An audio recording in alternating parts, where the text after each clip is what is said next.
ये बयान कुछ ही महीने पहले नीतीश कुमार ने दिया था, लेकिन राजनीतिक गलियारों में अब उनके बीजेपी के पाले में पलटी मारने की खबरें तेज हो गई हैं। ये पहला मौका नहीं है जब नीतीश कुमार ऐसा करने जा रहे हैं।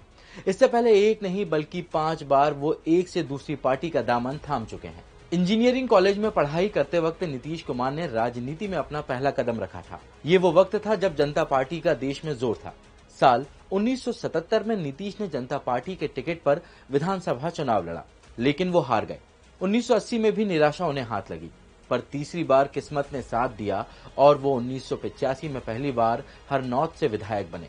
लालू प्रसाद यादव को नीतीश ने सीएम बनने में मदद की थी। उन्हें वो प्यार से अपना बड़ा भाई कहते थे। साल 1989 में नीतीश जनता दल के सचिव बने। इसी साल वो बाढ़ से लोकसभा सीट पर जीत हासिल कर केंद्र की राजनीति की ओर बढ़ गए।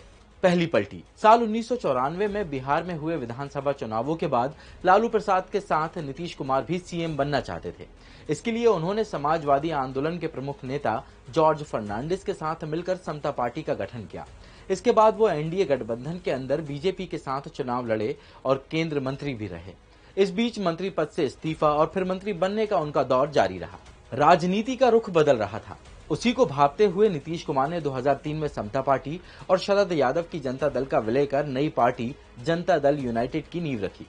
दूसरी पलटी नीतीश कुमार एनडीए गठबंधन में खुद को पीएम पद का दावेदार मान चुके थे, लेकिन बीजेपी ने लोकसभा चुनावों के लिए नरेंद्र मोदी को प्रधानमंत्री पद का उम्मीदवार घोषित किया। तब 2013 में नीतीश कुमार ने 17 साल से एनडीए के साथ चल रहे गठबंधन को तोड़ दिया। तीसरी पलटी जब वो बिहार विधानसभा चुनाव से ठीक पहले लालू प्रसाद यादव के पाले में आ गए। जदयू, राजद और कांग्रेस के साथ महागठबंधन बनाकर वो 5वीं बार बिहार के सीएम बने। चौथी पलटी भ्रष्टाचार के आरोप पर जब नीतीश ने अपनी सरकार के तत्कालीन डिप्टी सीएम रहे तेजस्वी यादव से इस्तीफा मांगा, लेकिन उन्होंने नहीं दिया, जिसके बाद नीतीश ने नैतिकता का हवाला देकर खुद ही इस्तीफा दे दिया।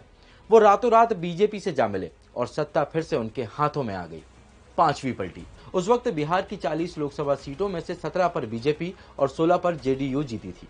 वो अपनी पार्टी को केंद्रीय मंत्रिमंडल में बीजेपी जितना समान कोटा देने की बात करने लगे थे, लेकिन बीजेपी ने नीतीश के इस प्रस्ताव को ठुकरा दिया, जिसके बाद उन्होंने बीजेपी पर जदयू को कमजोर करने का आरोप भी लगाया। इसके बाद फिर से नीतीश ने महागठबंधन की तरफ रुख किया और वो 8वीं बार बिहार के मुख्यमंत्री बने।